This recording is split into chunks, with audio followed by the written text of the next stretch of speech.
Okay, so I'm here with Kat Booth, part of the UK women's team, who's just fought in the first ever women's mass battle. Kat, I really wanted to know, how did you find that? I absolutely loved it. All the women loved it. We had an amazing time, and it's indescribable. We loved it. I can get that from your response there. Yeah. So I've got to ask, what do you think the first women's mass battle will mean for the sport for women moving forward?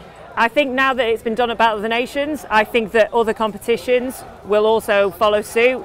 They'll maybe give us 10s, maybe they give us 20s, or even again all versus all, whatever.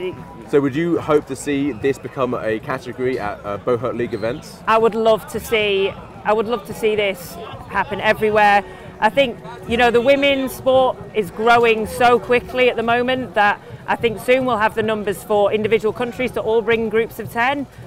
At the moment, I think we might have to pair up with other countries, but that's great because, it's so nice to fight with our sisters. So what was, for you, the ultimate highlight with this first women's mass battle?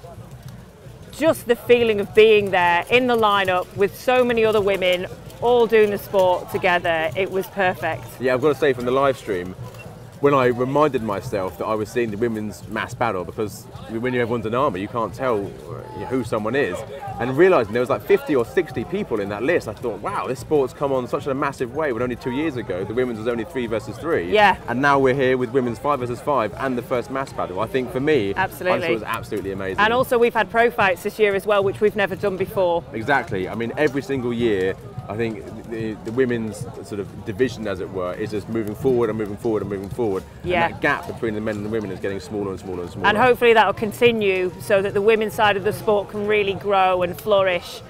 And so we'd love to be on the same par as the men. I don't think we'll get 150 versus 150. Who knows? Not just yet. Maybe in a few but years. maybe someday. Right. That would be good. I think it would be as well. Brilliant, Kat. Thank you so much for joining us. We really do appreciate it. And now we'll go back to the live stream where you've got Gavin and myself talking about everything else of this year's 10th edition of Battle of the Nations.